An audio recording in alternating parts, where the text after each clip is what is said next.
सही बात है कि कौन कहाँ पैदा होता है इसका किसी के हाथ में नहीं है।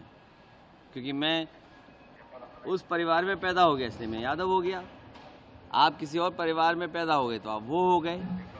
लेकिन एक अच्छी बात यह है कि इधर लोग जागरूक हो गए हैं और जागरूक होकर के पूरे देश में ये बहस छिड़ी हुई है। हर जाति ये चाहती है कि उसकी गिनती हो। पूरे देश में एक अच्छाई ये आई है कि हर व्यक्ति चाहता है कि उसकी जाति के बारे में गिनती हो और जानकारी हो। और ये बात यहाँ तक पहुँच गई कि राष्ट्रीय पार्टियाँ भी आजकल रीजनल पार्टीज़ का जो नैरेटिव है उसको फॉलो कर रहे हैं।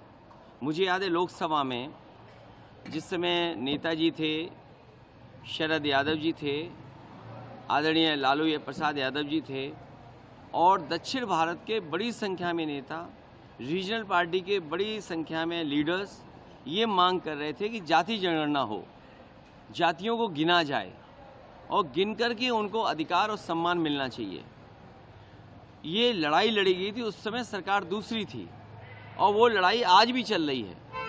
अब सोचिए, कांग्रेस भी कह रही है कि हम जाति जनगणना कराना चाहते हैं, बीजेपी भी दबी जुबान कहती है कि हम जाति जनगणना कराएंगे। तो ये एक अच्छी बात हो गई है कि पूरे देश में ये बहस छिड़ गई है और सबने स्वीकार कर लिया है कि जाति जनगणना होनी चाहिए और जाति के हिसाब से अधिकार और हक मिलना चाहिए।